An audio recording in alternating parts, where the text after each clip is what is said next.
कि आप तो जानते ही हैं कि हम आपसे तो चर्चा हमेशा वैसे भी करते रहते हैं, कैमरे और कैमरे के बाहर भी करते रहते हैं। तो आपसे ज़्यादा तो इससे बेहतर कोई जानता नहीं है, मानता नहीं है और कोई समझता नहीं है कि राम तेरे कितने नाम। जब हम बात करते हैं पुरुषोत्तम की, पुरुषों में उत्तम की, जब हम बात करते हैं मर्यादा में रहने वाले एक मानव की, जब हम बात करते हैं कि राम के राजधर्म की, आज हम बात कर रहे हैं राम के राजधर्म की।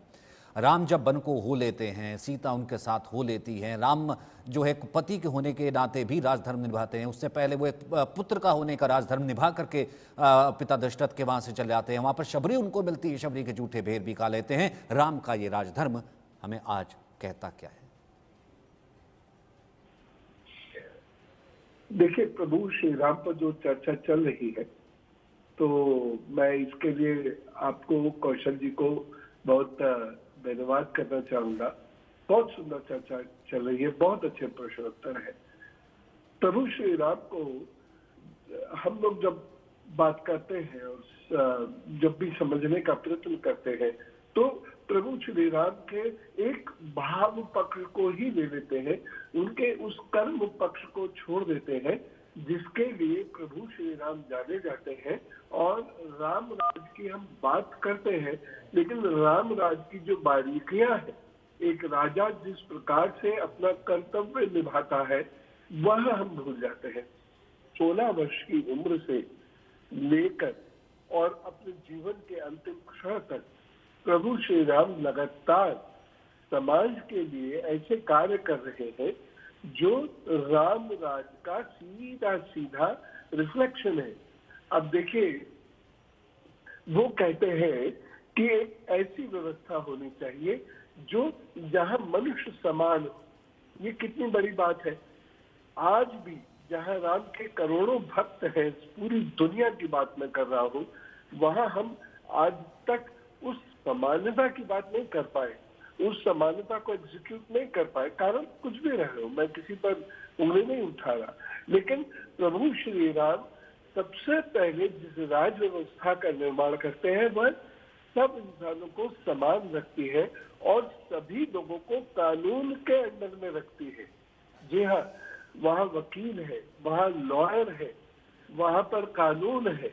अगर हम 100वें सर्ग को गहराई से पढ़ते हैं, जब वो भरत जी से बात कर रहे हैं, तो वहाँ पर एनवायरनमेंट आता है, वहाँ पर अपॉइंटमेंट ऑफ पर्सन आता है कि किसने किस जगह पर बैठकर कैसा कार्य करना है और उसके लिए उचित व्यक्ति का चुनाव या चयन हुआ है कि नहीं हुआ है।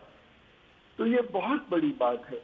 दूसरी बात, प्रभु श्री राम जिस शिक्षा व्यवस्था से आते हैं, उस शिक्षा व्यवस्था में वो और वह साथ पड़े हुए हैं और इसलिए दोनों के बीच में कोई भी भेद नहीं है। वह स्वयं को क्षत्रिय या राजकुमार कह के कहीं इम्पोज नहीं करते हैं और निषाद राज गुह भी उनके कार्य के लिए हमेशा तैयार रहते हैं। तो राम जी ने जो एक व्यवस्था दी है, जिसमें राजनीति भी है, जिसमें लॉ भी है, जिसमें सामाजिक व्यवस्था भी है, ये अपने आप में अनुपम है। और जो सामान्यता लोग कहते हैं, और इसको, मेरी बात को आप जरूर गौर करेंगे, कौशल जी को तो पता होगा कि जो लोग कहते हैं कि अहिल्या को उन्होंने अपने चरणों से छुआ और अहिल्या जीवित हो गई या पत्थर वो टूट गया, ऐसा नहीं है। अहिल्या पश्चाताप के आंसू पी रही थी।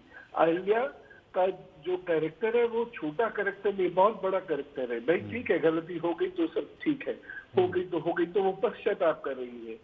तो प्रभु श्री राम उन्हें जाकर प्रणाम करते हैं। वाल्मीकि रामायण में वह स्पष्ट लिखा हुआ।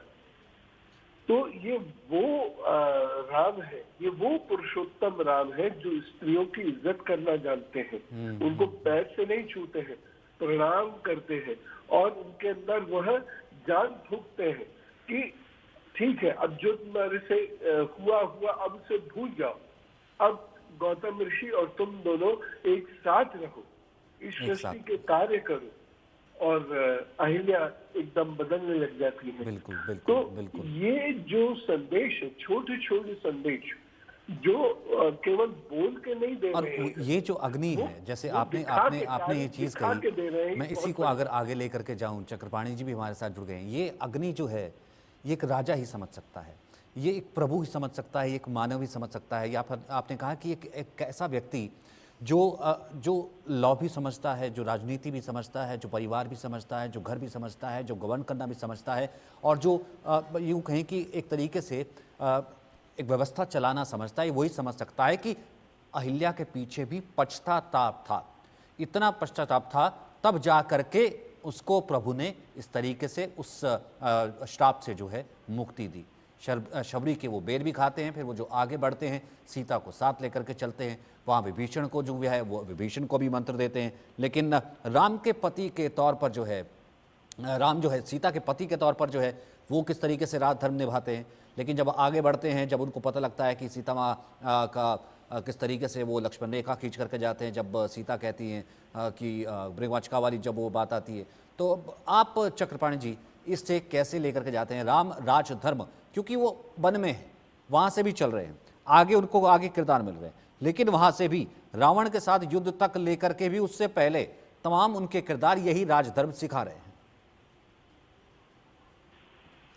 देखिए, निश्चित रूप से जो पुरुषोत्तम राम भगवान राम हुए, उनका मूल उनका चरित्र आप जब देखेंगे तो निश्चित रूप से आप देखेंगे कि समन्वयता का प्रतीक थे। भगवान श्री राम समन्वय के प्रतीक थे। आप देखिए कि जब वनवास को जाते हैं तो उनके साथ लक्ष्मण जी होते हैं। उसके बाद आप जितने लोग मिलते हैं, ऋक्ष, बंदर, भालू, और यहाँ तक कि रावण से जब युद्ध होता है उनके साथ यही ऋक्ष, बंदर, भालू गिलहरी तक का सहयोग लेते हैं। और सहयोग नहीं बल्कि गिलहरी तक को सम्मान देते हैं। और उसमें प्रसंग जिस प्रकार से आया है कि गिलहरी को जब रोका जाता है तो गिलहरी को भगवान राम आकर के उनको आशीर्वाद देते हैं कि नहीं, और हनुमान जी से कहते हैं कि ये हमारी सेविका है और सेवक है, इसको भी सेवा का अवसर दिया जाए, यानी सबको समान अवसर। और उस प्रकार से आप देखिए कि जो लंकापति रावण, जिसके एक लखपूत सवालक नाती, का रावण घर दिया न बाती, एक उदाहरण पेश करते हैं जिसने पूरे ब्रह्मांड पे कब्जा जिस रावण ने, दशानन ने कर लिया था, उस रावण को ऋक्ष, बंदर, भालू, गिलहरी सबके साथ लेकर के, यानी मनुष्य रूप में मात्र लक्ष्मण जी थे और कोई नहीं, सिर्फ सभी जीव जंतु प्राणियों को लेकर के और युद्ध लड़ा और उनको पराजित किया। इसीलिए उनको भगवान की उपाधि मिली है, क्योंकि सबको सम्मान देने का काम किया। रामराज में भी आप देखिए, जब राज्य पे रहते हैं, कहा जाता है कि धोबी के कहने से उन्होंने माता सीता का नहीं, मात्र धोबी के कहने नहीं, उन्होंने एक उदाहरण पेश किया कि एक राज सिंहासन पर बैठना और ज्यादा चुनौतीपूर्ण होता है कि हर एक बात को, हर एक व्यक्ति के, एक साधारण से साधारण व्यक्ति की बातों को भी हम ध्यान दें और उस पर हम चरितार्थ को अपने में उतारें। राजा को हमेशा त्यागमयी होना चाहिए और प्रजा के प्रति जवाबदेह होना चाहिए। उन्होंने आदर्श प्रस्तुत किया। भगवान राम एक पुत्र का एक अपना कर्तव्य निभाया, कैसे अपने पिता के वचन का पालन करने के लिए उन्होंने 14 वर्ष का वनवास किया और ब्रह्मचर्य रह करके, न से वनवास में ऐसा भी नहीं था कि आप वनवास में मनचाह कुछ भी करें, माँ सीता के साथ रह के भी ब्रह्मचर्य का पालन करना, उनके साथ रह के कंदमूल फलों के साथ वो करना और असुरों का संहार करना। आप जरा सोचिए कितनी चुनौतीपूर्ण होगा एक साधारण मनुष्य के लिए। कोई भी व्यक्ति एक किसी भी तलाश में अगर घर छोड़ता है तो जो चीज उसको मिलता है तो आपके हिसाब से अगर मैं इसी किरदार को थोड़ा समझूं, क्योंकि आप वहां तक लेके गए कि जिस तरीके से एक धोबी के कहने पर जब राम वापस आ जाते हैं, राज्याभिषेक हो जाता है, एक धोबी के कहने पर कहा गया कि सीता माता को जो है अग्नि परीक्षा से गुजरना पड़ा, पर मैं ये कहता हूँ धरती की परीक्षा से गुजरना पड़ा। पर जब मैं ये कहता हूँ कि राम जब वन को चलते हैं, सीता माता कहती हैं कि नहीं, मैं आपको स्वामी अकेले कैसे छोड़ सकती हूँ, मैं तो आपकी अर्धांगिनी हूँ, आपके साथ ही हूँ, आपके साथ ही चलूँगी। वो साथ चलती हैं, 14 बरस तक साथ रहती हैं। फिर उसके बाद अब जिस प्रसंग का आपने जिक्र किया, मैं आप दोनों को उन चीज़ों से जोड़ना चाहूँगा। चक्रपाणी जी, आप इससे शुरू कीजिए कि सीता माता के साथ राम किस तरीके का राजधर्म निभाते हैं। जब वो यहाँ निकलते हैं घर से, सीता माता उनके साथ हो लेती हैं, से लेकर के आपने जिक्र किया जब एक धोबी के कहने पर वो कह देते हैं सीता माता को परीक्षा देने के लिए। देखिए, कई लोग ये प्रश्न उठाते हैं कि देखिए वो तो स्वाभाविक है कि जो राजा दशरथ के पुत्र राम थे वो एक साधारण रूप से एक राज परिवार में जन्म लिया, एक इसीलिए पुरुषोत्तम राम भी वो कहते हैं। लेकिन वह एक लीला थी, किस प्रकार से भगवान विष्णु के अवतार थे। जब माता सीता वन में भी जाती हैं, आप ये देखिए कि उनका जिस प्रकार से ध्यान रखते हैं। बहुत लोग कहते हैं कि क्रिटिसाइज करते हैं, आलोचना कि वो भगवान है तो माता सीता की रक्षा क्यों नहीं किया। उनको शायद पूरा ध्यान करें तो पता चलेगा कि माता सीता को वो पहले ही, चूंकि ये लीला थी, अग्नि को सौंप के गए थे, क्योंकि अग्नि की पुत्री थी, उनको सौंप करके, और उसके बाद जो वो सब मात्र एक छाया के रूप में रावण भी लेके गया। लेकिन चूंकि दुनिया को दिखाना था कि देखो, चूंकि किसी न किसी तरीके से असुरों का संहार करना है, भगवान राम आए हैं तो लीला करेंगे ही, कोई न कोई बहाना और संयोग तो चाहिए जिसके कारण जो है हमारी टकराहट हो और हम सूर और असुरता की असत्य पे सत्य की विजय हो।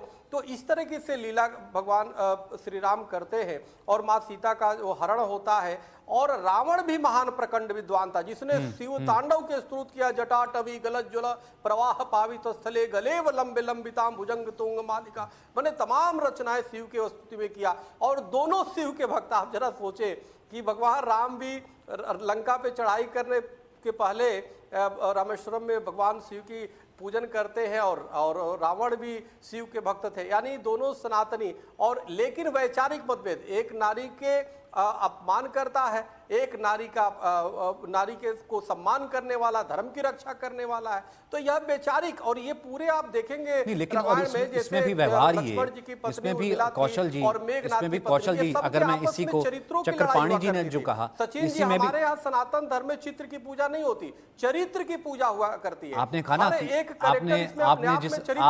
आप जिस राजधर्म को उस तरफ लेकर के गए कि एक तरफ जब वो रावण के समक्ष आ जाते हैं कि एक तरफ नारी का अपमान करने वाला, एक तरफ नारी के साथ राजधर्म निभाने वाला, यानी कि सीतापति राम, दोनों जब आमने सामने खड़े हैं, नौबत युद्ध तक की आ जाती है।